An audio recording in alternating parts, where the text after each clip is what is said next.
हाय hi hello good morning everyone. तो आज से हमारा वन शॉट नहीं टू शॉट सीरीज स्टार्ट हो रहा है, जिसमें सबसे पहले मेरा एक थ्योरी रहेगा, देन उसके बाद हम लोग क्वेश्चन प्रैक्टिस करेंगे। तो आज सबसे पहले हम लोग पढ़ेंगे सॉल्यूशन चैप्टर के बारे में। किसके बारे में? सॉल्यूशन चैप्टर के बारे में। लिक्विड सॉल्यूशन जो हमारा फिजिकल केमिस्ट्री का पार्ट है। तो देखते हैं कि सॉल्यूशन होता है क्या है। सॉल्यूशन होता है क्या है? तो एक बात बताओ, क्या सिर्फ सिंपल पानी को सॉल्यूशन बोल सकते हैं? सिंपल पानी को नहीं, क्योंकि सॉल्यूशन का मतलब ही होता है दो या दो से अधिक चीजों का मिश्रण। क्या होता है सॉल्यूशन का मतलब? दो या दो से अधिक चीजों का मिश्रण, तभी उसको सॉल्यूशन बोलेंगे। इसलिए सिंपल पानी को हम लोग सॉल्यूशन नहीं बोलेंगे। तो इसी के साथ आगे बढ़ते हैं कि सॉल्यूशन होता क्या है केमिस्ट्री की भाषा में। देखे जरा, सॉल्यूशन होता है क्या। सबसे पहले सॉल्यूशन देखेंगे, देन उसके बाद देखेंगे कंसंट्रेशन टर्म क्या होता है, जो हम लोग मोल कंसेप्ट में पढ़ चुके हैं अच्छे से। तो सॉल्यूशन, अरे solution, solution homogeneous mixture of solute and solvent. क्या बोलेंगे सॉल्यूशन को? Homogeneous mixture of solute plus solvent and homogeneous mixture, इसको बोलेंगे सॉल्यूशन। सॉल्यूशन बराबर सोल्यूट प्लस सॉल्वेंट। क्या बोलेंगे? Solute plus solvent of homogeneous mixture. अब होमोजीनस मिक्सचर का मतलब होगा यूनिफॉर्म। क्या बोलेंगे इसको? Homogeneous mixture uniform. अब यूनिफॉर्म का मतलब समझते हैं। यूनिफॉर्म का मतलब एक समान। किसी भी एक एग्जांपल से समझते हैं, जैसे कि एक गिलास पानी लो, उसमें नींबू डालो, चीनी डालो, वो दोनों चीज इस तरह आपस में घुल मिल जाए कि खुली आंखों से पता ही नहीं चले कि हाँ इसमें नींबू कहाँ गया, चीनी कहाँ गया। उसी को बोलते हैं होमोजेनस मिक्सचर, माने एक समान इतने अच्छे से घुल मिल जाना आपस में कि पता ही ना चले इसमें कौन कौन सा कंपोनेंट डला हुआ है। उसी को बोलेंगे होमोजेनस मिक्सचर। तो सोल्यूशन का मतलब क्या हुआ? Solute plus solvent homogeneous mixture, इसी को बोलेंगे सोल्यूशन। ठीक है, तो इससे पहले थोड़ा जानते हैं सोल्यूट क्या होता है। सोल्यूट हमेशा लेस अमाउंट में पाया जाएगा एंड सॉल्वेंट लार्ज अमाउंट में। सोल्यूट हमेशा लेस अमाउंट में और सॉल्वेंट लार्ज अमाउंट में।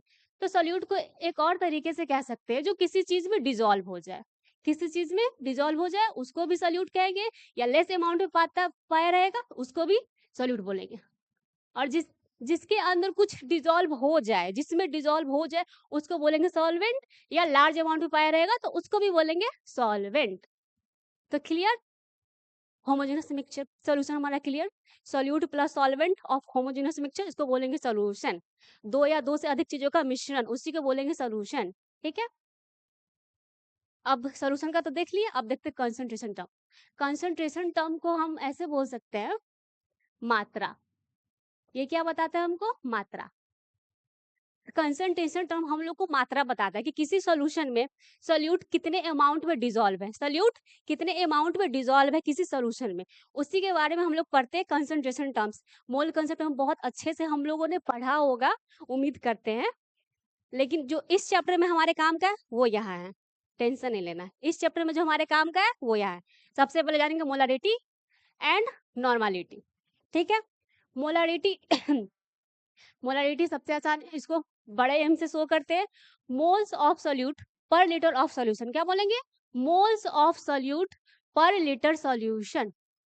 इसके डेफिनेशन में ही इसका हमारा फॉर्मूला छिपा हुआ है, इसके डेफिनेशन में ही फॉर्मूला छिपा हुआ है। यहाँ देखते हैं मोलारिटी क्या बोलेंगे? Moles of solute by volume of solution in litre. अगर यहाँ पे ml आ जाए तो ऊपर हम लोग 1000 से डिवाइड कर लेंगे। ठीक, इसका यूनिट होगा हमारा मोल लीटर पर इनवर्स। ठीक है, मोलारिटी, मोलारिटी हमारा वॉल्यूम डिपेंडेंट होता है और टेम्परेचर डिपेंडेंट होता है। वॉल्यूम डिपेंडेंट क्यों होता है? क्योंकि इसके फॉर्मूले में ही हमारा देखो क्या होता है, molarity moles of solute by volume of solution in litre. तो वॉल्यूम टर्म आ रहा है ना, जिसमें वॉल्यूम टर्म आएगा वो वॉल्यूम डिपेंडेंट होगा और साथ में टेम्परेचर डिपेंडेंट भी होगा। जैसे नॉर्मालिटी, नॉर्मालिटी भी हमारा देखो इसमें भी वॉल्यूम का टर्म आया, तो ये हमारा, तो ये भी हमारा हो जाएगा volume dependent and temperature dependent. तो सबसे पहले ये देखते हैं नॉर्मल मोलारिटी हमारा क्लियर, उसको बड़े एम से शो करते हैं। देन इसके बाद मोल्स ऑफ सॉल्यूट पर लीटर ऑफ सॉल्यूशन, ये हमारा फॉर्मूला है, फॉर्मूला याद रहे। ठीक है, जो कि यहाँ पे यही दिखा रहा था, volume dependent and temperature dependent, यहाँ पर लिखते हैं एंड टेम्परेचर डिपेंडेंट भी होता है, और टेम्परेचर इंडिपेंडेंट होता है हमारा molality and mole fraction. Temperature dependent यहाँ पर लिख देंगे साइड में, टेम्परेचर डिपेंडेंट। क्लियर? तो नॉर्मलिटी, पहले नॉर्मलिटी के बारे में जानते हैं। मोलालिटी हमारा क्लियर क्या होता है, देन अब नॉर्मलिटी देखेंगे। ग्राम इक्विवेलेंट पर लीटर, सिंपल, ग्राम इक्विवेलेंट पर लीटर। तो इसका देखो, weight of solute into 1000, normality क्या बोलेंगे, वेट ऑफ सॉल्यूट इनटू 1000 बटे में equivalent weight and volume in millilitre, equivalent weight into volume in millilitre. तो थोड़ा सा ये जानते हैं कि इक्विवेलेंट वेट क्या होता है, ठीक है। तो यहाँ देखेंगे इक्विवेलेंट वेट क्या होता है हमारा। इक्विवेलेंट वेट को बोलेंगे molecular weight by valency factor, या एन फैक्टर भी बोल सकते हैं, वैलेंसी फैक्टर या एन फैक्टर, क्या बोलेंगे, वैलेंसी फैक्टर या एन फैक्टर। पता होना चाहिए कि इक्विवेलेंट वेट क्या होता है, तभी हम नॉर्मलिटी का फॉर्मूला समझ पाएंगे और उसके बाद हम उसके अकॉर्डिंग क्वेश्चन सॉल्व कर पाएंगे। और नॉर्मलिटी का एक दो और फॉर्मूला होता है, वो भी जान लेते हैं। नॉर्मलिटी को हम लोग कुछ ऐसे भी बोल सकते हैं, normality molarity into N factor. अब सबको ये तो डाउट नहीं है कि मोलर वैलेंसी क्या होता है, वैलेंसी फैक्टर क्या होता है, एन फैक्टर क्या होता है। मोलारिटी इनटू एन फैक्टर क्या बोलेंगे, एक और इसका मोलारिटी इनटू एन फैक्टर। ये हुआ हमारा नॉर्मलिटी। तो normality clear, molarity into N factor. अब थोड़ा ये जानते हैं कि एन फैक्टर क्या होता है, एन फैक्टर भी जान लेते हैं। लाइक एक एग्जांपल लेते हैं, ठीक है। हमारा ये H2SO4 है, क्या, सल्फ्यूरिक एसिड, इसका एन फैक्टर निकालना। एन फैक्टर हम लोग को ना 11th में ही पढ़ना था अच्छे से, इक्विलिब्रियम चैप्टर में जो 4 टाइप्स के होते हैं, एसिड का निकालना रहता है, बेस का निकालना रहता है, सॉल्ट का निकालना रहता है एंड आयंस का निकालना रहता है। बट जो हमारे काम का इस चैप्टर में आएगा वो हम आप लोगों को बताते हैं कि किस तरह वैलेंसी फैक्टर निकालेंगे या एन फैक्टर। वैलेंसी फैक्टर और एन फैक्टर सेम सेम ही है, कोई डिफरेंट मत समझ लेना। तो ये H2SO4 है, सिंपल। इसको ब्रेक डाउन करेंगे, तोड़ फोड़ करेंगे, ठीक है। हाइड्रोजन कितना है हमारा, 2, तो 2H प्लस, सल्फ्यूरिक एसिड एक ही है, तो यहाँ पे एक दिखाओ या ना दिखाओ, बात सेम ही है, ठीक है। तो ये हमारा ब्रेकडाउन हो गया। यहाँ देखेंगे इसका वैलेंसी फैक्टर मिलने वाला है, एक को तो कुछ करना ही नहीं है, सो फिर भी लो सो कर दी। 2 हाइड्रोजन था, एक सल्फर डाइऑक्साइड, ठीक है, ये लिख लिया। अब ये जो 2 और 1 है उसको मल्टीप्लाई करके लिख देंगे, तो हमारा वैलेंसी फैक्टर निकल जाएगा 2। वैलेंसी फैक्टर बोलेंगे या एन फैक्टर, एन फैक्टर। ये हुआ हमारा वैलेंसी फैक्टर। क्लियर? आगे बढ़ते हैं कि मोलारिटी, मोलारिटी क्या होता है, देन उसके बाद नॉर्मलिटी क्या होता है। मोलारिटी एंड नॉर्मलिटी दोनों टेम्परेचर डिपेंडेंट होता है और वॉल्यूम डिपेंडेंट, क्योंकि दोनों के फॉर्मूला में वॉल्यूम आता ही आता है। नॉर्मलिटी का देखो कि वेट ऑफ सॉल्यूट इनटू 1000 क्या है, weight of solute into 1000 by equivalent weight into volume of solution in millilitre. अब यहाँ यहाँ फोकस करेंगे कोने में जरा, डोंट फॉरगेट। फिजिकल केमिस्ट्री में कुछ कुछ चैप्टर्स में ना यूनिट कन्वर्जन का बहुत बहुत खेला हो जाता है, अगर ध्यान नहीं दो पता नहीं चलता कि उसमें सेंटीमीटर पूछ रहा है, मीटर पूछ रहा है या लीटर में, एमएल में, पता नहीं चलता। इसीलिए जब भी क्वेश्चन देखे तो उसमें यूनिट कन्वर्जन का जरूर ध्यान देना है। क्या कह रहा है यहाँ देखो, 1 सेंटीमीटर क्यूब बराबर हमारा होता है 1 मिलीलीटर। क्या होता है, 1 सेंटीमीटर क्यूब बराबर 1 मिलीलीटर। अब इसको भी आगे कन्वर्ट करेंगे कि 1 ml को कैसे करेंगे, ठीक है। Volume in litre, volume in ml, तो करने के लिए 1000 से मल्टीप्लाई करेंगे। क्या करेंगे, 1000 से मल्टीप्लाई करेंगे। ये यूनिट कन्वर्जन का हमेशा ध्यान रखना कि क्वेश्चन में बड़ा माइनर सा मिस्टेक हो जाता है, सब कुछ आते हुए भी यूनिट कन्वर्जन पे ध्यान नहीं देते तो क्वेश्चन गलत हो जाता है, इसलिए यहाँ जरूर ध्यान देना, ठीक है। 1 सेंटीमीटर क्यूब बराबर 1 ml। देन इसको भी कन्वर्ट करने के लिए volume in litre, volume in millilitre, उसके बाद 1000 से डिवाइड मल्टीप्लाई कर देंगे, हो गया। बस छोटा छोटा ध्यान देना रहता है। तो आगे बढ़ते हैं, इसमें भी यही लिखा देखो, molarity and normality temperature dependent होता है, जो भले इनवर्सली प्रोपोर्शनल होता है बट टेम्परेचर डिपेंडेंट होता है हमारा नॉर्मलिटी एंड मोलारिटी। तो आगे बढ़ते हैं, ये क्लियर हमारा मोलारिटी। अब इन दोनों के बीच में थोड़ा डिफरेंस देख लेते हैं। अब यहाँ देखो कंसंट्रेशन टर्म जो मास डिपेंडेंट होता है, कौन सा? Mass dependent. अभी हम लोग क्या पढ़े? Volume dependent and temperature dependent. अब क्या आ गया? मास डिपेंडेंट होगा और उसके बाद टेम्परेचर इंडिपेंडेंट। तो पहले बता टेम्परेचर इंडिपेंडेंट हमारा कौन कौन होगा? मोल फ्रैक्शन होगा, पीपीएम होगा, पार्ट पर, ये दोनों होगा।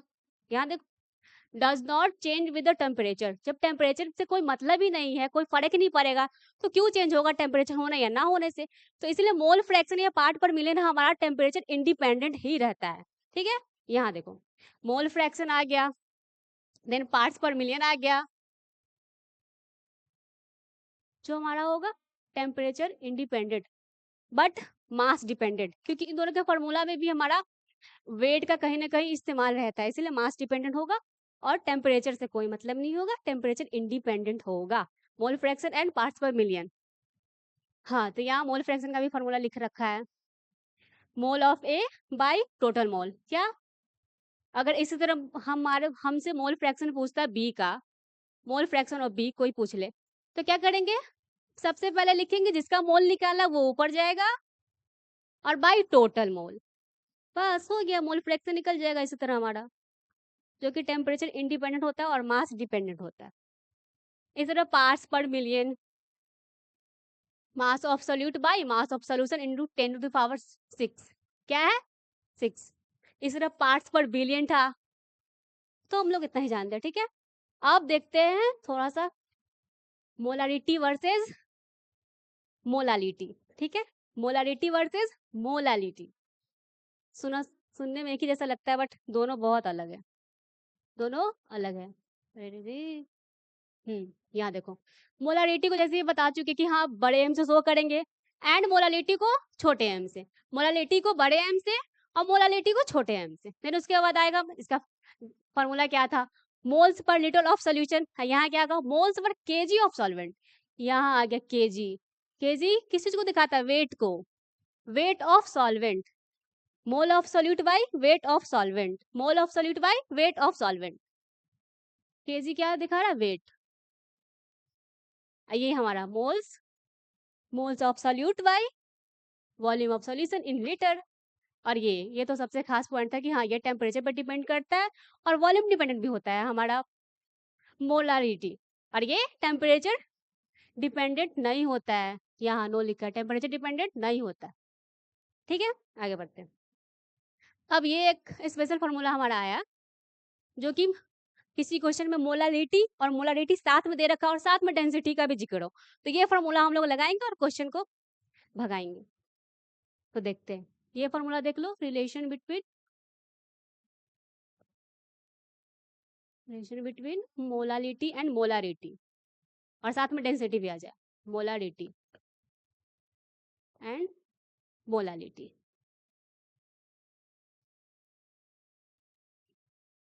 तब हम लोग ये फॉर्मूला लगाएंगे। चलो देखते हैं क्या है। सिंपल मोलारिटी पूछेगा हम लोग से, जिसमें मोलालिटी गिवन होगा, मोलालिटी पूछेगा, मोलारिटी गिवन होगा, तब ये फॉर्मूला पुट करेंगे। सिंपल है, 1000 into molarity by 1000 into density minus molarity into molecular weight of solute. क्या है ये? Molecular weight of solute, MB, molecular weight of solute. फिर से एक बार रिवाइज करते हैं।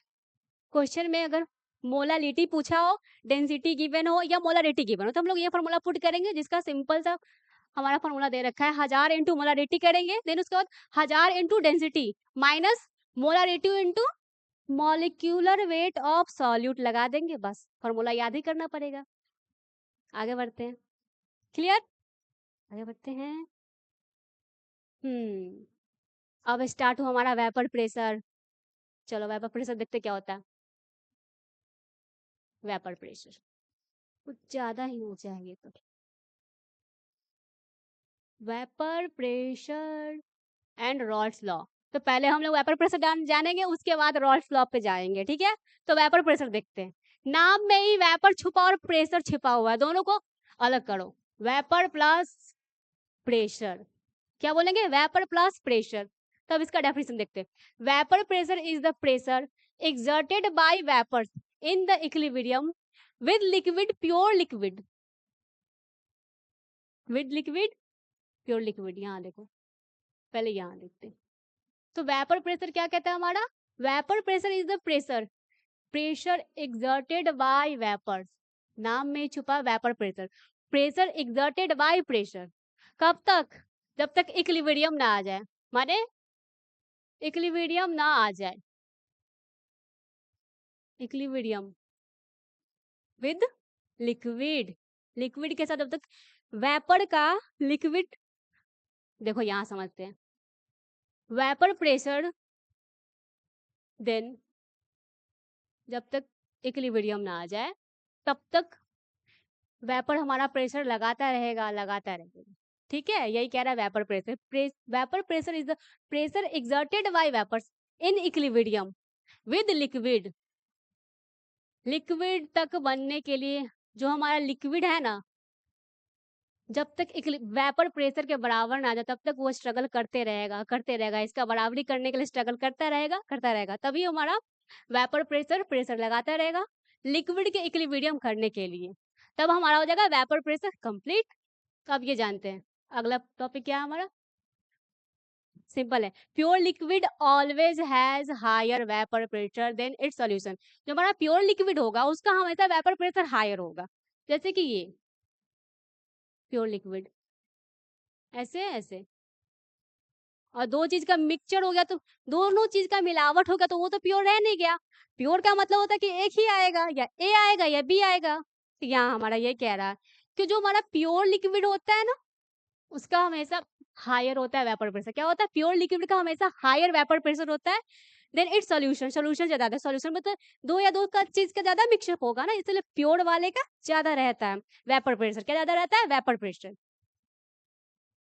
ये देखो पीवी, ये रहा हमारा सोल्यूशन, सोल्यूट प्लस सॉल्वेंट, ये दोनों में सिर्फ ए है, सोल्यूट बोलो या सॉल्वेंट सॉल्वेंट बोलो, तो प्योर वाले का वेपर प्रेशर हमेशा क्या रहेगा ज्यादा।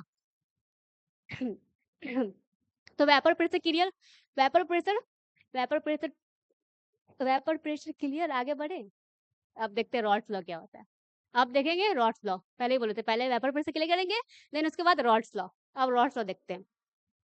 इन a binary solution volatile liquid partial pressure is the product of pure vapor pressure and its mole fraction, simple, हमारा जो बाइनरी सोल्यूशन है, हम लोग तो बाइनरी सोल्यूशन कर रहे हैं ना कि दो चीजों का मिक्सचर रहेगा हमारे सोल्यूशन में, सॉल्यूट प्लस सॉल्वेंट, तो हमारे बाइनरी सोल्यूशन में क्या रहा है वोलाटाइल लिक्विड का पार्शियल प्रेशर जो है हमारा प्रोडक्ट रहेगा pure vapour pressure and its mole fraction, यहाँ देखो partial pressure of A, pure partial pressure of A और multiply mole fraction of A, ये कह रहा है, फिर देखेंगे partial pressure of B, then फिर pure vapour of B into mole fraction, क्या है ये pure vapour pressure of B, जब भी डॉट कहीं लगा मिल जाए तो वो क्या होता है प्योर चीज को शो करता है, किसको प्योर चीज को, इनटू मोल फ्रैक्शन, तो क्लियर। फिर आगे देखो जब फिर हमारा आएगा टोटल प्रेशर, रॉल्स लॉ क्या कहता है हमारा, रॉल्स लॉ फिर से एक बार करते हैं, partial vapor pressure is the product of pure vapor pressure and its mole fraction, हमारा ये प्योर आया vapour pressure, then mole fraction आया, और इसमें normal partial vapour pressure of A पूछ रहा है, तो सिंपल है ये फॉर्मूला याद रखना, ए का पूछेगा तो ए वाला लगाएंगे P nought A into mole fraction of A, B का पूछे तो पी नॉट इंटू बी फिर मोल फ्रैक्शन ऑफ बी, ये टोटल पार्शियल प्रेशर कोई पूछ ले तो ये यहाँ भी फॉर्मूला रेडी है, टोटल पार्शियल प्रेशर पूछे या कोई यहाँ पे एस लगा दे, माने हो जाएगा पार्शियल प्रेशर ऑफ सोल्यूशन पूछना चाह रहा है कोई आपसे, क्या पार्शियल प्रेशर ऑफ सोल्यूशन, तो फिर इसमें ए बी दोनों मिक्स करेंगे, ठीक है, ए का क्या था हमारा P nought A into mole fraction of A, then B वाला क्या आएगा P nought B into mole fraction of B, तो इस तरह हमारा निकलेगा टोटल वेपर प्रेशर का कोई पूछ ले तो, या पीएस पे भी शो करेगा, ठीक है क्लियर, वेपर प्रेशर क्या होता है, रॉल्स लॉ क्या होता है, देन हमारा फॉर्मूला, फिजिकल केमिस्ट्री के लिए फॉर्मूला बहुत इंपॉर्टेंट है, आप लोग शॉर्ट नोट्स बनाए देन उसके बाद क्वेश्चन प्रैक्टिस करें बस, तो फिजिकल केमिस्ट्री हो जाएगा फैंटास्टिक, क्योंकि इसमें फॉर्मूला तो आता ही है ना, तो कोई ऑप्शन नहीं, याद करना पड़ेगा समझ समझ कर। अब यहाँ आओ, थोड़ा सा लिमिटेशन देख लेते हैं, सब चीज का लिमिटेशन होता है। आ जाओ लिमिटेशन देखते हैं। इसका क्या है, only for very very dilute solution. Rots law कब वैलिड होगा, जब वेरी वेरी डाइल्यूट सोल्यूशन होगा। डाइल्यूट सोल्यूशन मतलब पतला सोल्यूशन, क्या पतला सोल्यूशन, नॉट कंसंट्रेटेड, ठीक है। किसके लिए वैलिड है Raoult's law, only for very dilute solution. Then उसके बाद only for non volatile solute. Non volatile solute मतलब जो वेपर फॉर्म ना करे, जो वेपर फॉर्म नहीं करता, उसके लिए वैलिड होगा हमारा रॉट्स लॉ। देन इसके बाद एक और हमारा पॉइंट आया, फेल, रॉट्स लॉ फेल हो जाएगा इफ सोल्यूट डिसोसिएट और एसोसिएट। डिसोसिएट माने टूट जाना, क्या बोलेंगे, टूट जाना, और एसोसिएट मीन्स जुड़ जाना। तो ये हम लोग आगे पढ़ेंगे इस चैप्टर के लास्ट में। वेंट हॉफ फैक्टर जब पढ़ाऊंगी तब बताऊंगी क्या होता है डिसोसिएट एंड एसोसिएट। तो भाई इसमें वेंट हॉफ फैक्टर का नहीं आएगा, फेल हो जाएगा ना हमारा रॉट्स लॉ ही। तो क्लियर हमारा वेपर प्रेशर क्या होता है, रॉट्स लॉ क्या होता है, देन हमारा फॉर्मूला और लिमिटेशंस भी हमेशा याद रखें। अब यहाँ देखो बड़ा प्यारा सा हमारा ग्राफ आ गया। अब क्या आ गया, ग्राफ, जो कि सिंपली दिखाता है क्या, हमारा वेपर प्रेशर के डायरेक्टली प्रोपोर्शन होता है क्या, वेपर प्रेशर के डायरेक्टली प्रोपोर्शनल। वेपर प्रेशर का डायरेक्टली प्रोपोर्शनल क्या होता है, जो हमारा रॉट्स लॉ बता रहा था, मोल फ्रैक्शन ऑफ ए। क्या होता है, मोल फ्रैक्शन। एम एफ माने मोल फ्रैक्शन, समझ लेना, ठीक है। यही हमारा जो ये प्यारा से ग्राफ है वो शो कर रहा है। यहाँ देखो, यहाँ वर्टिकली हमारा दिखा रहा है वेपर प्रेशर, देन नीचे हमारा मोल फ्रैक्शन है। यहाँ देखो मोल फ्रैक्शन ऑफ ए यहाँ पे हाई है, तो यहाँ पे mole fraction of B zero है। देन यहाँ पे देखो मोल फ्रैक्शन ऑफ ए यहाँ जीरो होता है, मोल फ्रैक्शन ऑफ ए यहाँ हाई है। और ये जो हमारा बिल्कुल सीधा साधा ग्राफ है, सीधा साधा ग्राफ, ये टोटल वेपर प्रेशर को डिनोट कर रहा है, दिखा रहा है। बस ग्राफ को याद करना जरूरी है, हमारे एग्जाम में कैसे भी आ सकता है। यहाँ पे देखो एक हाई एक लो है, और ये याद रखना कि वेपर प्रेशर का डायरेक्टली प्रोपोर्शनल हमारा मोल फ्रैक्शन होता है, वही हमारा रॉट्स लॉ भी कह रहा है और ये हमारा ग्राफ भी कह रहा है। तो आगे बढ़ते हैं।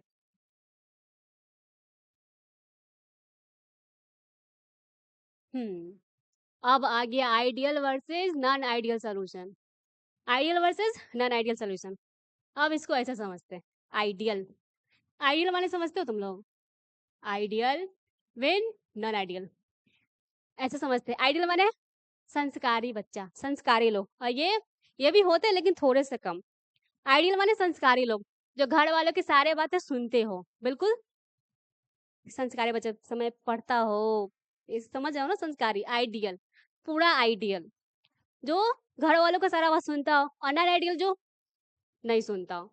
तो उसी को केमिस्ट्री के भाषा में समझते हैं, ठीक है। यहाँ पे पेरेंट्स क्या है लोग का, आइडियल सोल्यूशन। आइडियल पता है क्या कौन होगा इसमें, ये लोग का पप्पा जी कौन है, आइडियल वही कहलाएगा केमिस्ट्री की भाषा में, वो भी सॉल्यूशन में जो रॉल्स लॉ को फॉलो करेगा। किसको फॉलो करेगा, रॉल्स लॉ को, follows Rawls law, Rawls law, ठीक है। और नॉन आइडियल, अब समझ में आ गया ना, ये तो फॉलो ही नहीं करेगा रॉल्स लॉ को, इसलिए ये कहलाता है non ideal solution. Do not follow Rawls law, follow Rawls law. Clear, पहले ये जानते हैं ideal solution non ideal solution. Ideal जो ओबे फॉलो करेगा हमारे रॉल्स लॉ को, और नॉन आइडियल जो नहीं करेगा, ठीक है। अब इस दोनों के बीच में थोड़ा सा डिफरेंस जान लेते हैं कि क्या होता है। सबसे पहले ideal solution, then positive deviation, then negative deviation. Non ideal solution का दो टाइप्स होता है, जिसमें positive deviation and negative deviation हम लोग को पढ़ना रहता है। क्या होता है, नॉन आइडियल सोल्यूशन का दो टाइप्स होता है, positive deviation and negative deviation, जो हम लोग को पढ़ना ही पढ़ना, पढ़ना तो सब कुछ ही है, नेगेटिव डेविएशन, ठीक है। तो सबसे पहले आइडियल सोल्यूशन के बारे में जानते हैं, जो बड़े आइडियल लोग हैं, तो आइए जानते हैं आइडियल सोल्यूशन। यहाँ देखो इंटरैक्शन, इंटरैक्शन माने फोर्स ऑफ अट्रैक्शन, ठीक है। क्या बोलेंगे, फोर्स ऑफ अट्रैक्शन या इंटरैक्शन बोलो, force of attraction. Low chemical bonding में हम लोग जो पढ़े थे, फोर्स ऑफ अट्रैक्शन, जोर से पकड़ लेना या धीरे से पकड़ना, वो फोर्स ऑफ अट्रैक्शन, ठीक है। यहाँ देखो आइडियल सोल्यूशन में क्या रहता है, force of attraction of A, force of attraction of B बराबर है, क्या है, बराबर है। ये तो आइडियल लोग है ना, तो सब कुछ अच्छा अच्छा रहेगा इन लोग में, क्या है? तो force of attraction between A and B equal to force of attraction between A and A, माने इसको solute solvent, solute solvent mix हो गया था, क्या हो गया हमारा? सॉल्यूशन। तो सॉल्यूशन और अलग अलग जो हमारा सॉल्वेंट का है वो बराबर है, ठीक है। अब इसमें देखो पॉजिटिव डेविएशन में आते हैं। पॉजिटिव डेविएशन में हमारा वीकर रहता है, फोर्स ऑफ अट्रैक्शन वीकर रहता है, और निगेटिव डेविएशन में स्ट्रॉन्गर रहता है। क्यों रहता है? यहाँ देखो, force of attraction between A and force of attraction between B smaller than force of attraction between A and A, इसीलिए ये वीकर रहता है, क्योंकि सॉल्यूशन से ज्यादा तो हमारा इंडिविजुअल सॉल्यूट का आ गया फोर्स ऑफ अट्रैक्शन, तो ये ज्यादा तो बना नहीं पाएगा वेपर। और इसमें देखो निगेटिव डेविएशन क्यों है स्ट्रॉन्गर? क्योंकि हमारा force of attraction between A and B माने force of attraction between solution उसका ज्यादा है इंडिविजुअल सॉल्यूट सॉल्यूट से, इसलिए स्ट्रॉन्गर हो गया। सिंपली याद रखेंगे आइडियल सॉल्यूशन का हमारा force of attraction between A and B equal to A and A. Ideal solution में सब अच्छा अच्छा आप लोग को दिखेगा, याद रखना, ठीक।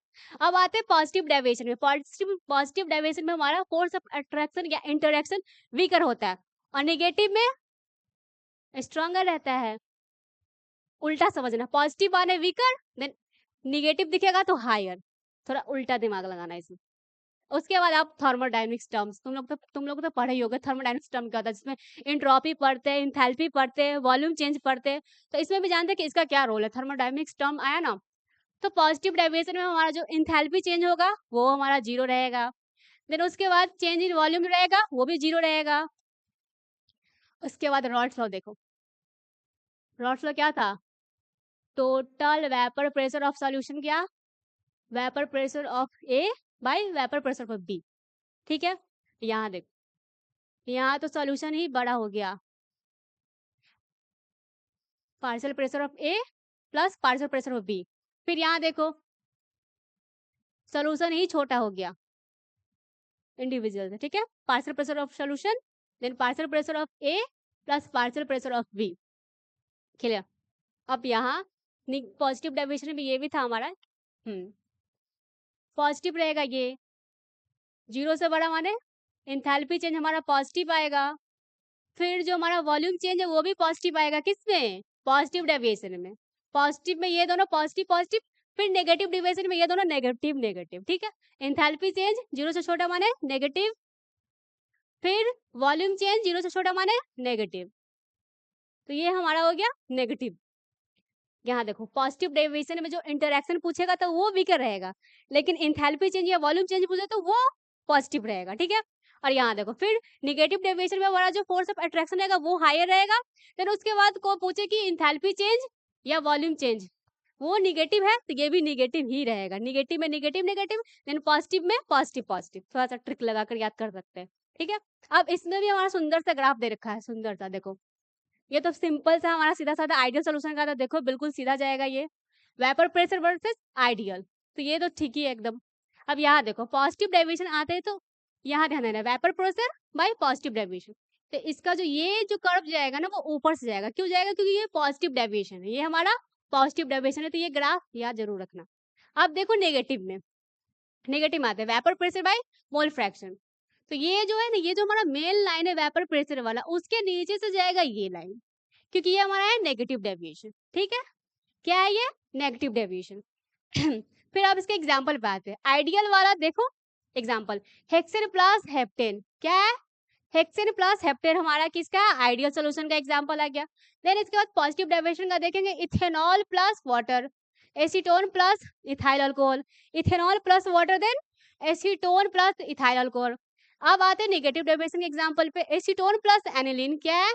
Acetone plus aniline, then HCl plus water, क्या हुआ हमारा एग्जांपल। पहले एक बात तुम लोग को बता दिए, जब भी सॉल्यूशन चैप्टर से क्वेश्चन आता है थ्योरी बेस्ड, तो इस डब्बा से तो क्वेश्चन आना ही आना है, तो याद रखना, स्पेशली सब कुछ याद रखना है। ये पॉजिटिव इंटरेक्शन क्या होता है, फिर थर्मोडायनेमिक्स टर्म, देन ग्राफ भी याद रखना, और एग्जाम्पल, एग्जाम्पल तो वेरी इंपॉर्टेंट है, वेरी इंपॉर्टेंट। क्या है ये? Very important. Hexane plus heptane, then ethanol plus water, फिर एसीटोन प्लस इथाइल अल्कोहल, किसका है? पॉजिटिव डेविएशन का। फिर acetone plus aniline, then HCl plus water, के इसका है? नेगेटिव डेविएशन का हमारा एग्जांपल, तो याद रखें। Clear everyone? तो आगे बढ़ते हैं, ठीक है। आइडियल नॉन आइडियल, आगे बढ़ते हैं। अब एक कॉन्सेप्ट अब आ गया हमारा एजियोट्रॉपिक मिक्सचर। क्या होता है? Azeotropic mixture. तो ये जानते हैं एजियोट्रॉपिक मिक्सचर क्या होता है? इसको ऐसे समझो, दोस्ती वाला मिश्रण। क्या बोलेंगे इसको? दोस्ती वाला मिश्रण। दोस्ती, दोस्ती वाला मिश्रण।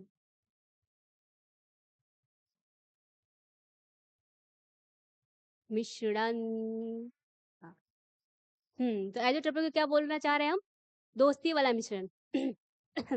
दो कंपाउंड को एक ही टेम्परेचर पे बॉईल करना। क्या बोलेंगे? दो कंपाउंड को एक ही टेम्परेचर पे बॉईल करना।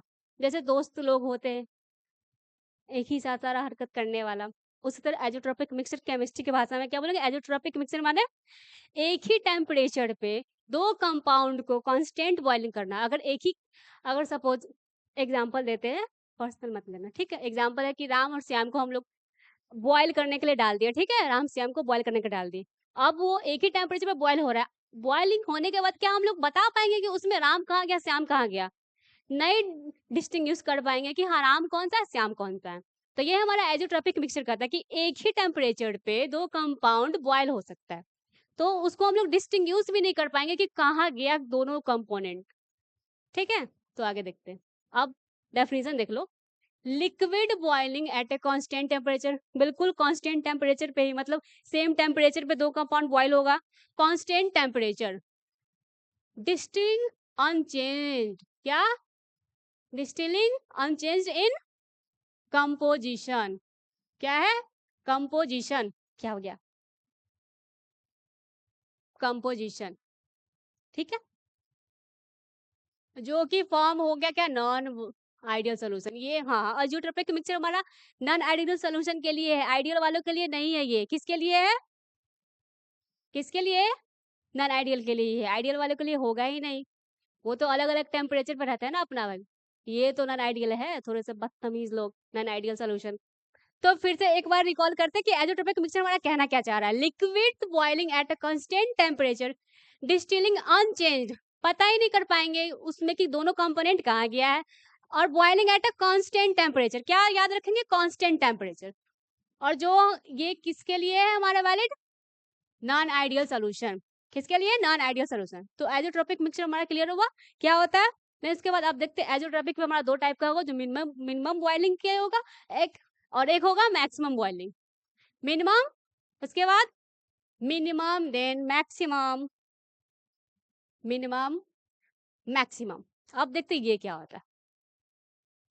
Boiling point is less than either pure component.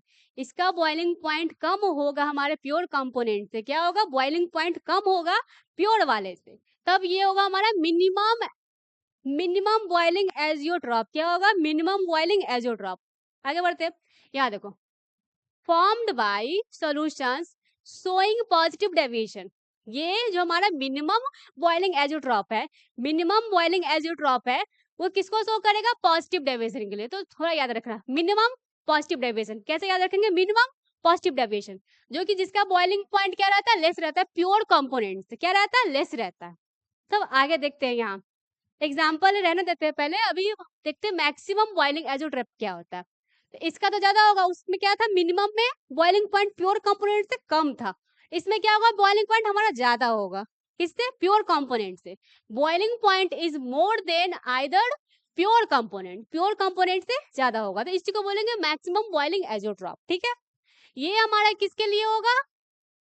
Maximum है ना, तो निगेटिव डेविएशन के लिए। किसके लिए होगा? Formed by solution showing negative deviation. क्या? Negative deviation. ये याद ही रखना है, वेरी वेरी इंपॉर्टेंट। क्या? Maximum boiling azeotrope formed by negative deviation. अब एग्जांपल देख लेते हैं इसका, दोनों का, कि ऐसा कौन सा इंसान आ गया जो एक ही टेम्परेचर पर दोनों बॉयल हो जाता है। ठीक है, एजियोट्रॉपिक में यहाँ देखो, आमतौर पे हमारा इथेनॉल, अल्कोहल और वाटर जो होता है ना, अलग अलग टेम्परेचर पे हीट होता है, बॉयल होता है। अल्कोहल एंड वाटर जनरली आमतौर पे देखा जाए तो अलग अलग होता है, बट एजियोट्रॉपिक वाले कंडीशन में आकर ये लोग एक ही पे कैसे बॉयल हो रहा है। एक एग्जांपल याद रखना, एजियोट्रॉपिक वाला मिक्सचर वाला एग्जांपल। यहाँ देखो, इथेनॉल जो होता है 95.5% प्लस वाटर 4.5%, बॉइलिंग एट, देखो 351.15 केल्विन पे होता है बॉयल। आमतौर पे ये दोनों का बॉइलिंग पॉइंट अलग होता है, लेकिन एजोट्रॉपिक कंडीशन में आने के बाद ये देखो 95.55% ethanol, 4.5% of water boiling at the same temperature, boiling at the same temperature. यही कहना चाह रहे थे एजोट्रॉपिक मिक्सचर का मतलब 351 पॉइंट, ये याद रखना। इथेनॉल कभी पूछ ले, इथेनॉल प्लस वाटर जो हमारा होता है एजोट्रॉपिक कंडीशन वाला होता है, उस सेम टेम्परेचर पे तो बॉइल करता है, लेकिन टेम्परेचर कितना था 351.15 केल्विन। क्या बोलेंगे 351.15 केल्विन। अब यहाँ देख लेते हैं जो हमारा मैक्सिमम बॉइलिंग एजोट्रैप आया है उसमें हमारा आएगा नाइट्रिक एसिड जो 68% क्या है 68% plus water 32%, nitric acid 68%, then उसके बाद वाटर फिर इसमें आएगा 32%, जो सेम टेम्परेचर पे बॉयल होगा क्या कितना होगा उसका टेम्परेचर 393.5 केल्विन, कितना 393.5 केल्विन। इसका भी टेम्परेचर याद रखेंगे और एग्जाम्पल भी याद रखेंगे, nitric acid plus water. Water तो दोनों में कॉमन है, मिनिमम वाले में भी और मैक्सिमम वाले में। और सबसे पहले याद रखेंगे मिनिमम बॉइलिंग एजोट्रॉप हमारा किसके लिए होता है positive deviation and maximum boiling negative deviation, और दोनों का एग्जाम्पल भी याद रखेंगे। तो क्लियर हुआ एजोट्रॉपिक क्या होता है, मिनिमम एजोट्रॉप क्या होता है, मैक्सिमम एजोट्रॉप क्या होता है, देन उसका एग्जाम्पल। ठीक है, आगे बढ़ते हैं। एजोट्रॉप हमारा खत्म, दोस्ती वाला मिश्रण। अब आते कॉलीगेटिव प्रॉपर्टी जो आ गया है, फिर से वीआईपी लोग आ गए। मोस्ट इम्पॉर्टेंट चैप्टर एंड उसका टॉपिक मोस्ट इम्पॉर्टेंट है। क्या है मोस्ट इम्पॉर्टेंट? Colligative property. पहले कॉलीगेटिव प्रॉपर्टी जानेंगे क्या है, यहाँ ध्यान दो। कॉलीगेटिव प्रॉपर्टी सबसे पहले ये जानते हैं कॉलीगेटिव प्रॉपर्टी हमारा 4 टाइप्स पढ़ने होते हैं। कौन कौन सा पढ़ेंगे? सबसे पहले हमारा होगा relative lowering in vapour pressure, ठीक है। उसके बाद पढ़ेंगे फ्रीजिंग पॉइंट, डिप्रेशन, डिप्रेशन डिपर्शन बोलेंगे, डिपर्शन इन फ्रीजिंग पॉइंट। उसके बाद elevation in boiling point, elevation in boiling point. और लास्ट हमारा आएगा ऑस्मोटिक प्रेशर। क्या आएगा? ऑस्मोटिक प्रेशर, शॉर्ट में लिख रहे, किसको पाई से डिनोट करते हैं, किससे? पाई से। ये चारों हम लोग को पढ़ने कॉलीगेटिव प्रॉपर्टी के अंदर। ये याद रखें कॉलीगेटिव प्रॉपर्टी कितने टाइप्स के होते हैं, कभी कभी तो यही क्वेश्चन उठ कर आ जाता है कि पहचाने इसमें से कॉलीगेटिव प्रॉपर्टी कौन कौन सा है। 4 होता है हमारा colligative property, relative lowering in vapour pressure, depression in freezing point, elevation in boiling point and उसके बाद ऑस्मोटिक प्रेशर। क्या होता है? Osmotic pressure. कब आगे देखते हैं, पहले ये देखेंगे क्या होता है हमारा कॉलीगेटिव प्रॉपर्टी। कॉलीगेटिव प्रॉपर्टी जो होता है हमारा सिर्फ नंबर ऑफ सोल्यूट पार्टिकल पर डिपेंड करता है, सोल्यूट पार्टिकल नॉट सॉल्वेंट। क्या बोलेंगे? कॉलीगेटिव प्रॉपर्टी वाला नंबर ऑफ सोल्यूट पार्टिकल पर डिपेंड करेगा, नॉट सॉल्वेंट। यहाँ देखते हैं depends only one number of solute particles, number of solute particle, यहाँ जूम करके देखेंगे बिल्कुल सोल्यूट पार्टिकल्स पर डिपेंड करता है, ठीक है। Irrespective of their nature, solute के नेचर से इसको कोई मतलब नहीं, नंबर ऑफ पार्टिकल से मतलब है। क्या बोलेंगे? Number of particles of solute पे डिपेंड करता है, भले उसका नेचर कुछ भी हो, उससे इसको फर्क नहीं पड़ता है, ठीक। तो ये भी तो डाइल्यूट सॉल्यूशन के लिए ही होगा, कॉन्सेंट्रेटेड वाला कोई आया है क्या? नहीं, सब डाइल्यूट के लिए ही है। तो ये खत्म। आगे देखे जरा तुम लोग का सुंदर था ये जो हमारा फॉर्मूला आ गया रिलेटिव लोडिंग और वेपर प्रेशर का। यहाँ देखो relative loading of vapour pressure, RLVP shortcut में बोलते हैं।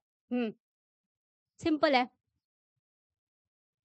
प्योर वेपर प्रेशर ऑफ ए, पहले बताया था डॉट जहां आ जाए उसको प्योर मान लेना है, pure vapour pressure of A minus pure vapour pressure of solution, फिर बटे में आ जाएगा हमारा प्योर वेपर प्रेशर ऑफ ए जो हमारे किसके इक्वल होगा?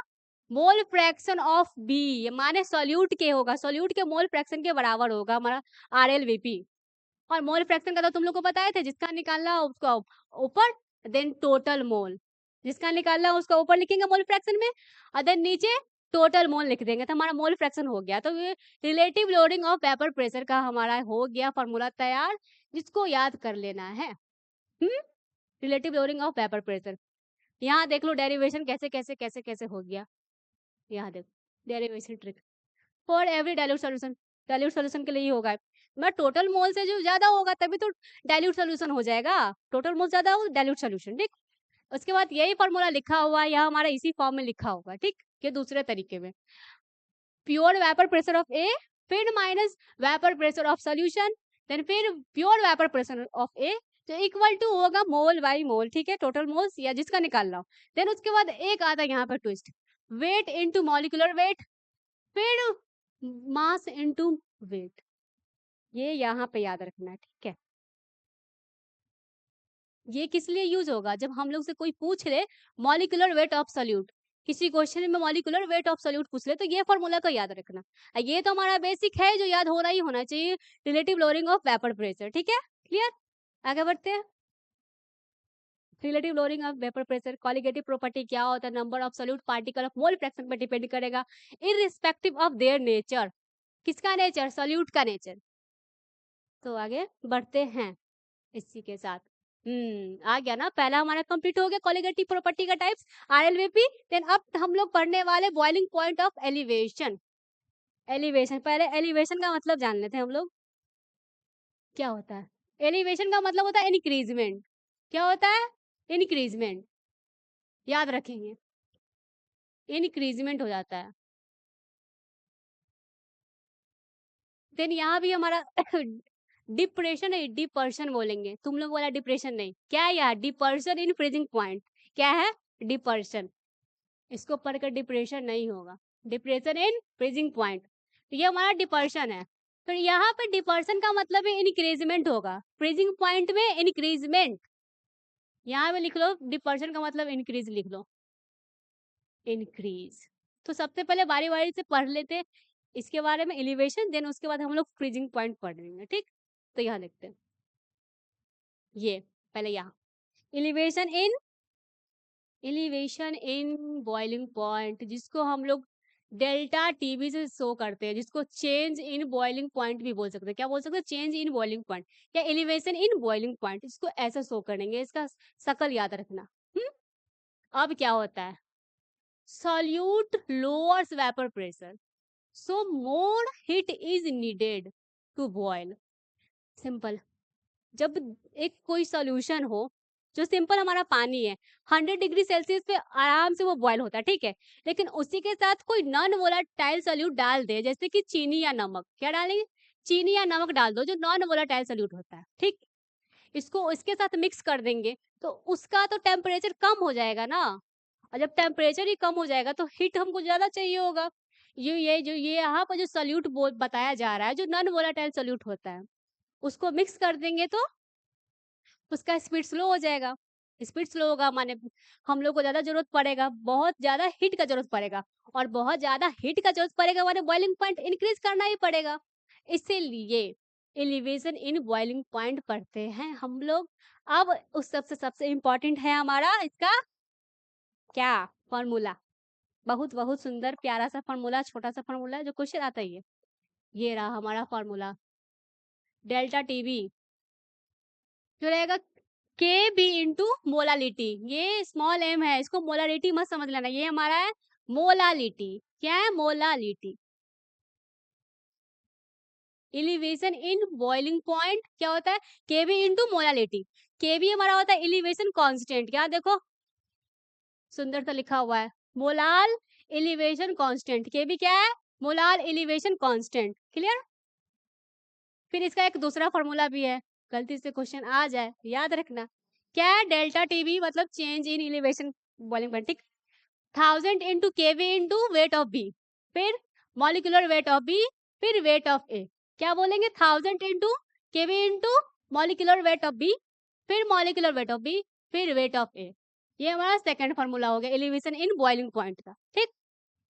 और ये के भी याद रखना, molar elevation constant.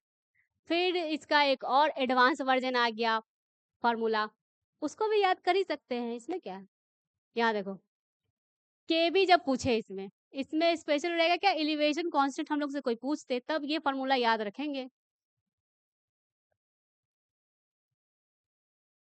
Elevation constant के भी बोलते हैं, मोलाल एलिवेशन कांस्टेंट, ये पूछे तब ये एक सवाल ये रखेंगे, R T square by 1000 into L V, LV. LV का मतलब यहाँ तो लिख ही दिए, क्या है? Latent heat of vaporisation. LV latent heat of vaporisation, RT square. और आर का मतलब तो पता ही, यूनिवर्सल गैस कांस्टेंट। क्या होगा यहाँ पे? R universal gas constant, universal gas constant. ठीक है, फिर से एक बार रिकॉल करते हैं कि हमारा एलिवेशन इन बॉइलिंग पॉइंट होता है क्या है। एलिवेशन इन बॉइलिंग पॉइंट क्या होता है? पहले तो इसको ऐसे डिनोट करेंगे, delta TV. Change in boiling point बोलो या elevation in boiling point. Solute lower कर देता है, किसको? सोल्यूट लोअर कर देता है किसी सॉल्यूशन को जो अच्छा खासा 100 डिग्री सेल्सियस पे बॉयल हो रहा था, लेकिन उसका टेम्परेचर डिक्रीज कर देता है। इसीलिए हम लोग को ज्यादा हीट का रिक्वायर होता है, और ज्यादा देर तक हीट करेंगे, हमारे बॉइलिंग पॉइंट इंक्रीज हो गया। बस वही काम। फिर उसके बाद जो हमारा ये फॉर्मूला था जो काफी इंपॉर्टेंट है, काफी काफी, तो ये देखो, delta TV into KV into molality, molality. फिर सेकेंड वाला इसका फॉर्मूला था कि 1000 इंटू केवी, फिर वेट ऑफ बी, फिर molecular weight of B, then weight of A. ये हमारा फॉर्मूला थी। फिर हमारा एलिवेशन बॉइलिंग कांस्टेंट वाला था, RT square by 1000 into LV. LV का मतलब क्या था? Latent heat of vaporisation. Clear हमारा एलिवेशन इन बॉइलिंग पॉइंट खत्म। अब देखेंगे डिपर्सन इन फ्रीजिंग पॉइंट। आ जाओ, डिपर्सन इन फ्रीजिंग पॉइंट। तो इसमें भी क्या था? इंक्रीज होगा हमारा। Solute prevent solvent from freezing easily. जो नॉर्मल 0 डिग्री सेल्सियस पे हमारा पानी, साफ सुथरा पानी फ्रीज हो जाता है, जैसे इसमें नॉन वोलेटाइल सॉल्यूट डाल लो, चीनी या नमक, इसको भी डिस्टर्ब कर देगा। तो जो 0 डिग्री सेल्सियस पे हमारा जो फ्रीज हो जा रहा था सिंपल पानी, अब वो 0 डिग्री सेल्सियस पे फ्रीज नहीं होगा, नहीं होगा, -2 डिग्री सेल्सियस, 3, ये सब लगने वाला है। तो ओवरऑल क्या होगा कि फ्रीजिंग पॉइंट हमारा इसमें भी इंक्रीज हो जाएगा। ये दूसरे भाषा में लिखा, solute prevents solvent from freezing easily. ठीक है, अब फिर से यहाँ फॉर्मूला रहा delta T F. Delta T F change in freezing point बोलो या डिपर्सन इन फ्रीजिंग पॉइंट। ठीक, इसमें आएगा के एफ इंटू मोलालिटी। इसमें भी एम का मतलब मोलालिटी ही लेंगे। के एफ, के एफ क्या हुआ हमारा? Molal depression constant. के एफ का मतलब मोलाल डिपर्सन कांस्टेंट, ये याद रखेंगे। ठीक है, फिर हमसे कोई पूछ ले कि मोलाल डिपर्सन क्वेश्चन, कोई ये कोई ये कांस्टेंट ही निकालने के लिए कोई पूछ ले कभी, तो ये फॉर्मूला याद कर लेंगे, are T square into 1000 into L F. L F का मतलब क्या होता है? Latent heat of fusion, fusion freezing point, fusion, ऐसे याद रखेंगे। वहां वेपर बॉयल हो रहा था तो लेटेंट हीट ऑफ वेपर आएगा, यहाँ क्या आएगा? लेटेंट हीट ऑफ फ्यूजन आएगा। तो क्लियर हमारा हो गया ये दोनों साथ में, elevation in boiling point and depression in freezing point. Clear, आगे बढ़ते हैं। फॉर्मूला याद रखना है इसका बस। अब आ गया लास्ट हमारा कॉलिगेटिव प्रॉपर्टी का लास्ट, जो है हमारा ऑस्मोटिक प्रेशर। ठीक है, ऑस्मोटिक प्रेशर। उसके बाद देखिए रिवर्स ऑस्मोसिस। तो सबसे पहले ऑस्मोसिस का जो एक प्रोसेस होता है, ऑस्मोसिस जो सॉल्वेंट हमारा मूव करता है हायर कॉन्सेंट्रेशन से लोअर कॉन्सेंट्रेशन की तरफ, ऑस्मोसिस पहले जानते, देन उसके बाद हम लोग को समझ आएगा ऑस्मेटिक प्रेशर का क्या रोल है, क्यों आ गया ये। ठीक, ऑस्मोसिस जो होता है, हाई सॉल्वेंट हमारा सेमी परमेबल मेम्ब्रेन से मूव करता है हाई कॉन्सेंट्रेशन से लो कॉन्सेंट्रेशन, उसी चीज को रोकने के लिए आता है ऑस्मेटिक प्रेशर। यहाँ देखो, इसीलिए आता है, अपने पास ज्यादा ज्यादा शक्ति लेकर आता है उसको रोकने के लिए, उस प्रोसेस को रोकने के लिए। ठीक, तो याद देखो, excess pressure apply to the solution to to stop बोलो या प्रिवेंट सॉल्वेंट, क्या? सॉल्वेंट, पिंक लेंगे, सॉल्वेंट किसको मूव करने से? सॉल्वेंट। ऑस्मोसिस में तो सॉल्वेंट ही मूव करता है हाई कॉन्सेंट्रेशन से लो कॉन्सेंट्रेशन की तरफ, इसीलिए ऑस्मेटिक प्रेशर अपना शक्ति लेकर आता है उस प्रोसेस को रोकने के लिए। और इसका भी फायदा है कि हम लोग जो आरओ वाला पानी पीते हैं बिल्कुल शुद्ध, ऑस्मोटिक प्रेशर का ही देन है, इसका भी अपना अलग जलवा है। To prevent solvent flow through high semi permeable membrane, SPM का मतलब समझ लेना, सेमी परमिएबल मेम्ब्रेन। ठीक है, ऑस्मेटिक प्रेशर हमारा यही होता है, एक्सेस प्रेशर या एक्स्ट्रा प्रेशर टू अप्लाइड, किसको रोकने के लिए? सॉल्वेंट को रोकने के लिए, इसी यही बस इसका रोल है ऑस्मोटिक प्रेशर का। ठीक, फिर रिवर्स ऑस्मोसिस, आरओ वाला वाटर हम लोग पीते हैं, ऑस्मोटिक प्रेशर। देन एक और इसका एग्जांपल लिखेंगे हम लोग, desalination of water, desalination of water. जो समुद्री पानी होता है सॉल्टी वाटर, उसको भी ये ऑस्मोटिक प्रेशर प्योर करता है ताकि हम लोग के पास पहुंच पाए। क्या? Desalination of water. और आरओ वाला तो सबको पता है, ये आरओ प्योर वाटर किसके वजह से? ऑस्मोटिक प्रेशर की वजह से। ठीक है, तो ये हमारा हो गया डिसैलिनेशन ऑफ वाटर। और देन हमारा आरओ वाटर या रिवर्स ऑस्मोसिस बोलते हैं उसको। ऑस्मोसिस के प्रोसेस को उल्टा कर देना, तभी हम लोग को प्योर फॉर्म में सोल्यूशन मिलेगा। इसीलिए बोलो रिवर्स ऑस्मोसिस। ऑस्मोसिस का उल्टा रिवर्स ऑस्मोसिस, और उसको रोकने वाला कौन? Osmotic pressure. अब इसका फॉर्मूला देख लेते हैं। ये रहा हमारा। सबसे पहले बात कि ये किसको शो करता है? ऑस्मोटिक प्रेशर को। किसको? Osmotic pressure. ऑस्मोटिक प्रेशर क्या होगा? सीआरटी। सीआरटी ये हमारा यूनिवर्सल गैस कांस्टेंट, ये हमारा टी से टेम्परेचर, और ये हमारा कंसंट्रेशन टर्म। कंसंट्रेशन टर्म जो स्पेशली कौन सा वाला है? मोलारिटी वाला है। कंसंट्रेशन टर्म भी इसमें आएगा ऑस्मोटिक प्रेशर में, वो भी स्पेशली कौन वाला? मोलारिटी वाला। मोलालिटी नहीं, किसका? मोलारिटी वाला आएगा कंसंट्रेशन टर्म। ठीक है, अब ये देखो गैस कांस्टेंट आर से, टी से टेम्परेचर तुम लोगों को पता ही, एब्सोल्यूट टेम्परेचर।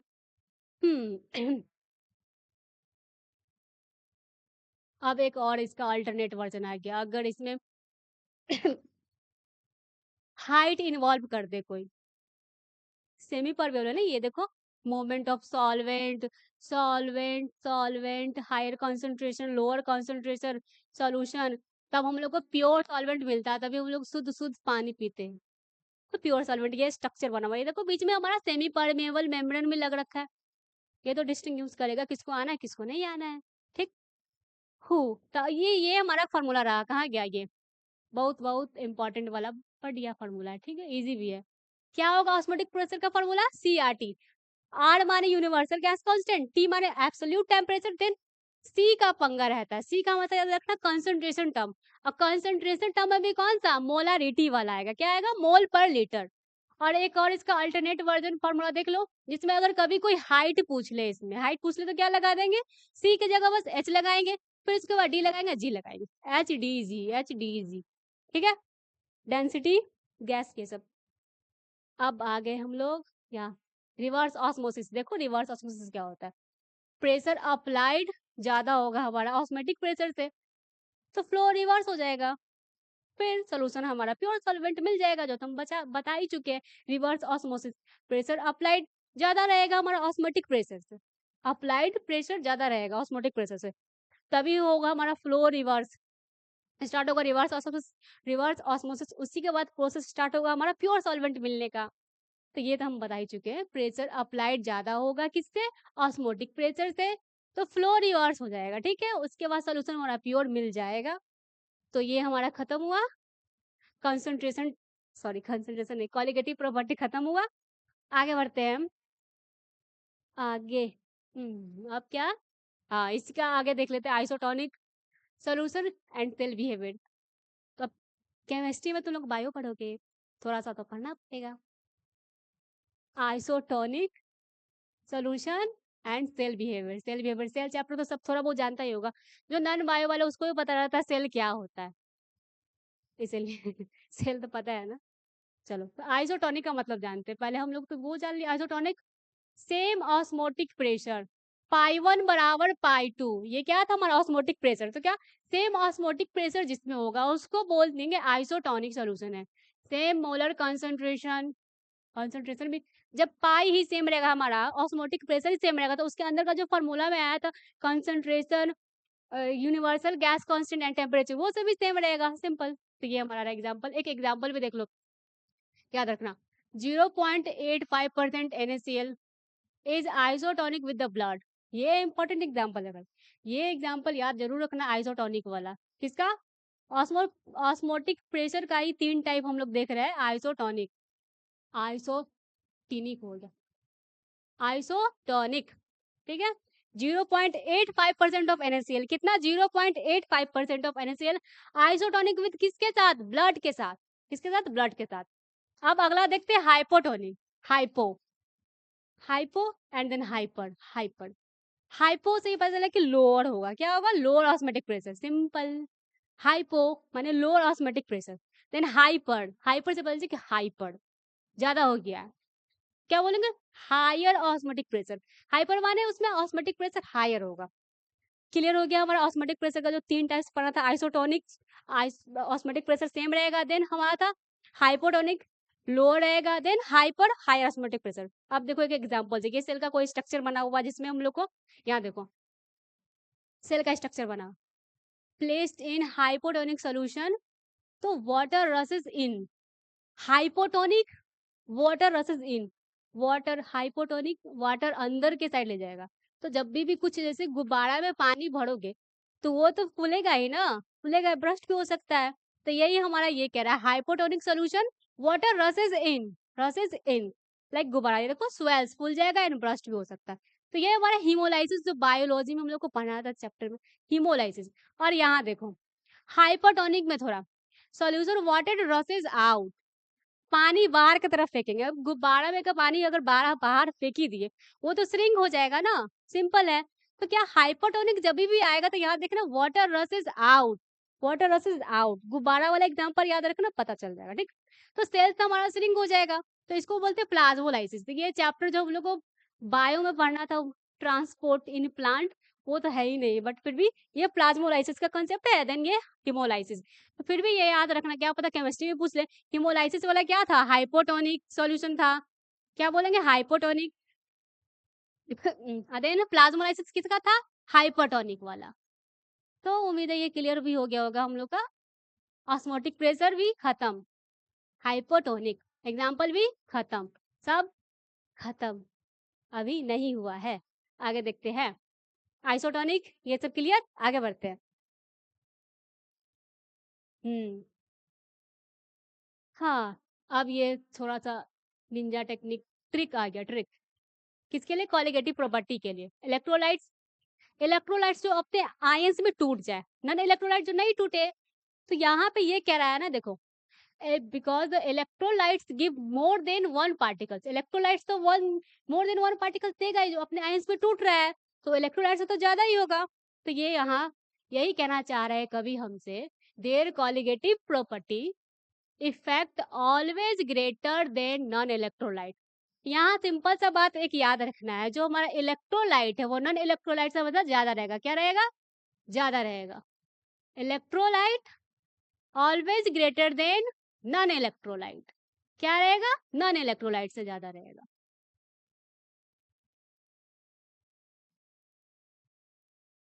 इस हाई फाई डेफिनेशन में हमारा यही छुपा था कि इलेक्ट्रोलाइट हमारा ज्यादा रहेगा वैसे नॉन इलेक्ट्रोलाइट से। अब इसका भी फायदा है कि हाँ, ये इलेक्ट्रोलाइट नॉन इलेक्ट्रोलाइट तो जान लिए, इससे भी बहुत बढ़िया बढ़िया क्वेश्चन सॉल्व होगा। देखो यहाँ तैयार है, सीरी तैयार है। यहाँ देखो आयंस, देखो पहले बताते कि वैलेंसी फैक्टर कैसे निकालते हैं।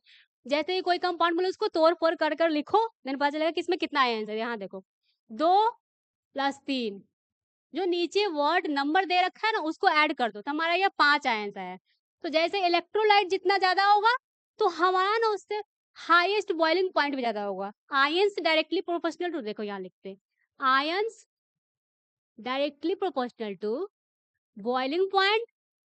देन उसके बाद हमारा रहेगा वेपर प्रेशर, नहीं वेपर प्रेशर कम रहेगा, हाईएस्ट पाई, माने क्या, ऑस्मोटिक प्रेशर पाई। आयंस ज्यादा दिख जाए कहीं भी किसी भी एग्जाम्पल में, अगर आयंस ज्यादा दिखेगा तो हमारा बॉइलिंग पॉइंट हाई रहेगा, और ऑस्मोटिक प्रेशर कौन, दोनों हाई रहेगा, boiling point and osmotic pressure. और अब लो कौन रहेगा, जो दो बच गया है, फ्रीजिंग पॉइंट और वेपर प्रेशर। लो कौन रहेगा, freezing point and vapour pressure. तो ये आयंस के अकॉर्डिंग क्वेश्चन बहुत इजीली सॉल्व होगा हम लोग का। यहाँ देखो यहाँ 3 ही है, नाइट्रो सोडियम, यहाँ देखो 4 आयंस, 3 + 1 4 आयंस आ गया। यहाँ BaCl2, सिंपली कंपाउंड को तोड़ फोड़ कर लिखो। यहाँ देखो एक दिखाते हैं, यहाँ हमारा सोडियम कितना है, 3, कितना है सोडियम, 3 सोडियम, ठीक है। देन उसके बाद फॉस्फेट, फॉस्फेट तो एक ही है ना, फॉस्फेट तो एक ही है। तो यहाँ देखो कितना हो गया हमारा आयंस, 3। अभी हम सिखाते हैं वैलेंसी फैक्टर निकालना शॉर्ट में, 3, इसमें हमारा 3 आयंस छिपा हुआ है, सॉरी 4, यहाँ भी तो एक है, 4 4 4। हम इसका देख रहे थे, बता रहे इसका। इसमें देखो Ba1 Cl2 3, इसमें सोडियम प्लस क्लोरीन एक एक, तो 2 आयंस। सिंपल है, और वैसे ये तुम लोग याद भी कर सकते हो। ठीक है, सब जाना माना चेहरा सब, जिससे क्वेश्चन आता ही है। फ्रीजिंग पॉइंट कभी पूछ ले ज्यादा तो फ्रीजिंग पॉइंट इसमें पूछेगा। अगर इसमें फ्रीजिंग पॉइंट पूछ ले हमसे तो इसमें तो नहीं आएगा ना, इसमें लो आएगा। इसमें हाईएस्ट क्या आएगा हमारा, बॉइलिंग पॉइंट हाई आएगा ना, क्योंकि आयंस भी हाई है, तो बॉइलिंग पॉइंट हाई आएगा। और उसके बाद ऑस्मोटिक प्रेशर हाई आएगा। अगर लो आयंस में हमसे पूछ ले कोई, तो इसमें हमारा फ्रीजिंग पॉइंट ज्यादा आएगा और वेपर प्रेशर, कौन सा, वेपर प्रेशर, ये दोनों ज्यादा आएगा। अब एक और आ गया, इलेक्ट्रोलाइट्स तो हो गया, जो अपने आयंस में टूट जाए वो हमेशा ज्यादा रहता है नॉन इलेक्ट्रोलाइट पे। देन इसके बाद अब एक एग्जांपल ये भी देख लेते हैं कि नॉन इलेक्ट्रोलाइट्स कहाँ गया भाई। ये रहा नॉन इलेक्ट्रोलाइट्स। इसमें आएगा यूरिया, ग्लूकोज एंड सुक्रोज। इसका हमेशा 1 रहता है। क्या रहेगा, हमेशा 1 1 1। नॉन इलेक्ट्रोलाइट में यूरिया, ग्लूकोज एंड फ्रक्टोज, क्या कौन सा आएगा, यूरिया, ग्लूकोज एंड सुक्रोज, जिसका हमारा वैलेंसी फैक्टर 1 रहेगा। ठीक, ये याद रखना है। अब यहाँ देखो, ये तो हम बता ही दिए, कब से तुम लोग को बता ही रहे। मोर पार्टिकल्स, लो ना, तुम लोग के लिए समरी बन गया है। More particles, higher boiling point. Boiling point के साथ क्या क्या हाई रह सकता है, इसके साथ एक और था ना, इसका साथ ही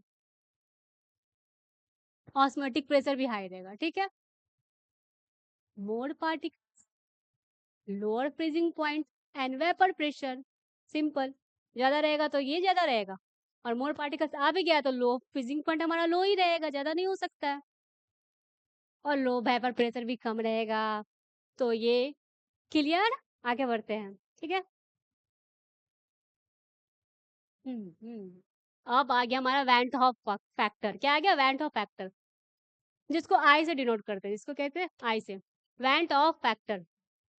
ये क्या बताता है भाई साहब, ये अब इसका भी देख लो थोड़ा, क्या है, introduced for solute that dissociate और एसोसिएट, डिसोसिएट और एसोसिएट। वेंट ऑफ फैक्टर ये बताता है कि किसी सॉल्यूशन में हमारा सॉल्यूट कितना टूटा है और कितना जुड़ा है, डिसोसिएट और एसोसिएट। वेंट हब फैक्टर क्या बताता है, किसी सॉल्यूशन में हमारा सॉल्यूट जो है कितना डिसोसिएट हो रखा है या एसोसिएट हो रखा है, यही बताता है हमारा वेंट ऑफ फैक्टर। तो इसका इसका ना 2-3 फॉर्मूला है जो बड़ा ही आसान है, इसमें 2 लाए याद रखने ना, बस 2 ही। ठीक, वेंट ऑफ फैक्टर, पहले तो इसको याद रखना, इसका चेहरा याद रखना कि आई से डिनोट करता है। तो normal molar mass then absorb molar mass, क्या बोलेंगे, normal molar mass by absorb molar mass. फिर यहाँ देखो, एब्जॉर्ब कॉलिगेटिव प्रॉपर्टी, एब्जॉर्ब जिसको देख सकते, एक्सपेरिमेंटल भी बोल सकते हैं इसको। एब्जॉर्ब की जगह पे अगर तुम लोग एक्सपेरिमेंट दिख जाए, एक्सपेरिमेंट करेंगे तभी तो एब्जॉर्ब करेंगे, तो यहाँ अगर एक्सपेरिमेंट भी दिख जाए तो हम लोग बोल देंगे कि हाँ भाई ये वेंट हॉफ फैक्टर का ही हमारा फॉर्मूला है या डेफिनेशन है। क्या, एब्जॉर्ब कॉलिगेटिव प्रॉपर्टी, फिर बाय बटे में नॉर्मल कॉलिगेटिव प्रॉपर्टी। तो ये दोनों फॉर्मूला इसका याद रखना, normal molar mass bye absorb molar mass, normal molar mass bye absorb molar mass, this दूसरा वाला इसका observe colligative property by normal colligative property. तो ये वेंट ऑफ फैक्टर हो गया, सॉल्यूट के बारे में ही था, सॉल्यूट का ही इसमें ज्यादातर जिक्र होता है, सॉल्यूट सॉल्वेंट। अब यहाँ देखो, डिग्री ऑफ डिसोसिएशन आ गया, क्या आ गया, डिग्री ऑफ डिसोसिएशन या डिग्री ऑफ एसोसिएशन। नाम हो डिग्री ऑफ एसोसिएशन या डिसोसिएशन, दिखाएंगे इसको किसको भाई, अल्फा से ही दिखाएंगे, किससे, अल्फा से ही। एसोसिएशन हो जाए या डिसोसिएशन, डिग्री ऑफ दिखाएंगे इसको अल्फा से, अल्फा से ही। ठीक, तो यहाँ आया डिसोसिएट का मतलब तो बता दिए, टूट जाना। तो क्या, one molecule splits into N ions, किसमें, एन आयंस। डिसोसिएट टूट जाना, याद रखना। तो क्या, simply one molecule splits into N ions. Then इसके बाद ये हमारा बड़ा इंपॉर्टेंट फॉर्मूला फिर से आ गया भाई, बोले ना फिजिकल केमिस्ट्री में फॉर्मूला तो याद करना ही पड़ेगा। यहाँ देखो, ये हमारा क्या हो गया, डिग्री ऑफ डिसोसिएशन, क्या बोलेंगे, DOA shortcut, degree of, sorry DOD होगा, degree of dissociation I-1 by N-1। और यहाँ जो N हमारा शो करता है पता है क्या है, N फैक्टर या वैलेंसी फैक्टर। N हमारा क्या शो करता है, valency factor.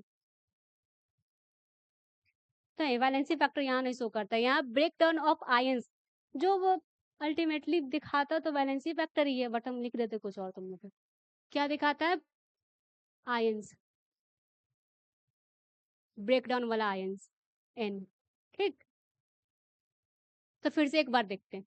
Degree of dissociation क्या होगा? I minus one by N minus one, I minus one by N minus one. क्या बोलेंगे? I माइनस वन बटा एन माइनस वन। क्या हो जाएगा हमारा? Degree of dissociation. Degree of, अब यहाँ देखते हैं, अब हम लोग देखेंगे डिग्री ऑफ एसोसिएशन क्या होता है। डिग्री ऑफ एसोसिएशन हो या डिसोसिएशन, अल्फा से ही दिखाना है। ठीक, इसके बाद देखो एन मॉलिक्यूल्स जो एसोसिएशन है तो ज्वाइन हो जाएगा, जुड़ जाएगा, टूटेगा नहीं, जुड़ जाएगा। तो फिर देखो N molecules join into one. Example देखो, डाइमर्स, डाइमर्स, ट्राइमर्स। अब इसका भी फॉर्मूला सेम है, बस वहां पे एन था, डिग्री ऑफ डिसोसिएशन में एन था, यहाँ पे वन बाई एन लिखेंगे। क्या लिखेंगे? One by N. बाकी दोनों में फॉर्मूला सेम ही है। यहाँ देखो point of factor, degree of dissociation कोई पूछ ले तो क्या रहेगा? One minus one, one minus I by one minus minus one by N. क्या रहेगा? यहाँ पे भी ये हमारा क्या रहेगा? आयंस। एन किसको डिनोट करेगा? आयंस को। जो भी कोई भी कंपाउंड थे उसको तोड़ ताड़ कर ब्रेक डाउन कर कर देख लेना, हमारा एन वेक्टर या एन वैलेंसी फैक्टर निकल आएगा। तो ये हमारा एसोसिएशन डिग्री ऑफ, फिर ये डिग्री ऑफ डिसोसिएशन। फॉर्मूला तो याद करना ही पड़ेगा, कोई दूसरा ऑप्शन नहीं है। ठीक है, इसमें एक चीज छूट रहा है हमारा, हेनरी लॉज, उसको भी देख लेते हैं। ठीक, हेनरी लॉ क्या होता है? चलो हेनरी लॉ देखते हैं।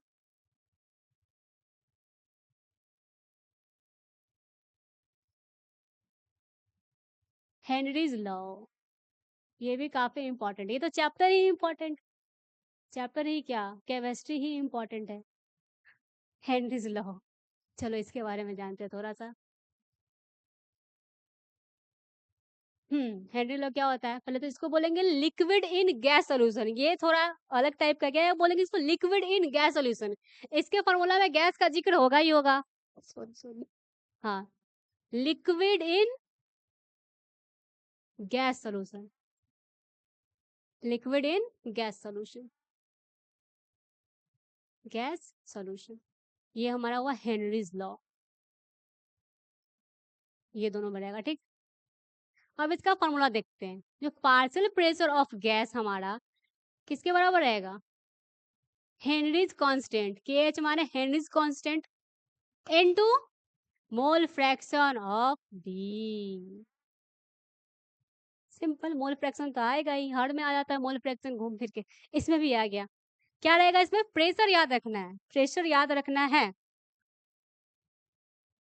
पार्शियल प्रेशर ऑफ गैस हमारे किसके बराबर होगा? Henry's constant into mole fraction. क्या?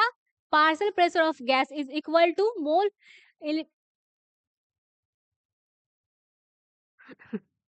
किसके बराबर रहेगा ये? क्या है ये? हेनरीज कांस्टेंट, नजर लगा रहा है हमको कोई। Henry's constant, partial pressure of gas is equal to Henry's constant into mole fraction. फिर से बोलेंगे, partial pressure of gas is equal to Henry's constant into mole fraction. ठीक है, तो ये हमारा हुआ हेनरीज लॉ कंप्लीट। उसके बाद ये जान लेते हैं ना हेनरीज लॉ के, हेनरीज कांस्टेंट जो हमारा आया है KH, KH के बारे में कुछ खास बात जान लेते हैं। हमारा KH है हेनरीज कांस्टेंट, ये जो डिपेंड करता है टेम्परेचर के डायरेक्टली प्रोपोर्शनल होता है। क्या होता है? टेम्परेचर के directly proportional, directly proportional Henrys constant. ठीक है, इससे क्वेश्चन आते हैं भाई, डायरेक्टली प्रोपोर्शनल, थ्योरी वाला, प्रोपोर्शनल, प्रोपोर्शनल। ठीक, देन इसके बाद सॉल्युबिलिटी के इनवर्सली प्रोपोर्शनल होगा, inversely proportional with solubility, inversely proportional